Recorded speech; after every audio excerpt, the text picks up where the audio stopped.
صحیح بخاری حدیث نمبر 40 پر 7 ایمان کا بیان۔ ایمان کا بیان۔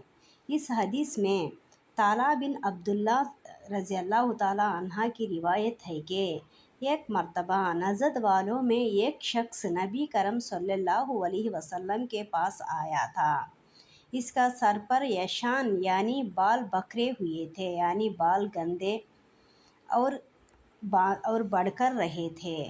ہم اس کی آواز کی بھنبھناہٹ سنتے تھے اور ہم سمجھ نہیں پا رہے تھے کہ وہ کیا کہہ رہا ہے، یہاں تک کہ وہ نزدیک آ پہنچا۔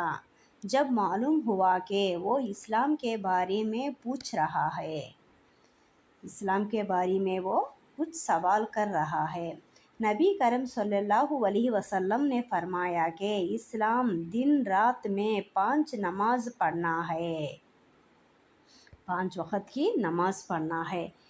اس نے پوچھا کہ کیا بس اس کے سوا تو اور کوئی نماز مجھ پر نہیں؟ جب ہمارے حضور صلی اللہ علیہ وسلم نے فرمایا نہیں، مگر تو نفل پڑھا تو اور بات ہے، نفل اگر تو چاہے تو نفل پڑھ سکتا۔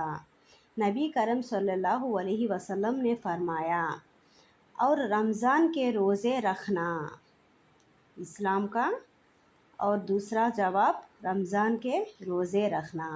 پھر اس نے کہا اور تو کوئی روزہ مجھ پر نہیں؟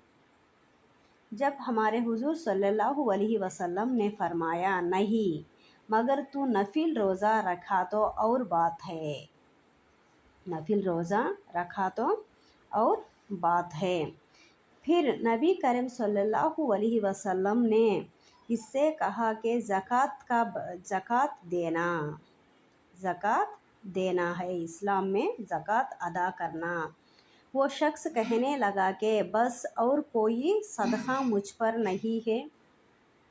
جب ہمارے حضور صلی اللہ علیہ وسلم نے فرمایا نہیں، مگر تو چاہے تو نفل صدقے دیا تو اور بات ہے،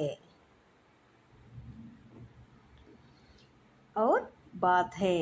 اس کے بعد وہ شخص پیٹ موڑ کر چلا، یہ کہتے ہوئے جاتا تھا کہ قسم اللہ کے میں نہ اس سے بڑھاؤں گا نہ گھٹاؤں گا، میں جو اسلام کے جو فرض ہے اس سے نہ بڑھاؤں گا نہ گھٹاؤں گا۔ یہ بولتے ہوئے وہ شخص چلا گیا۔ نبی کرم صلی اللہ علیہ وسلم نے جب فرمایا اگر یہ سچا ہے تو اپنے مراد کو پہنچے گا، یعنی یہ اس بات پر ہی عمل کر سکے گا تو یہ جنت کو پہنچے گا۔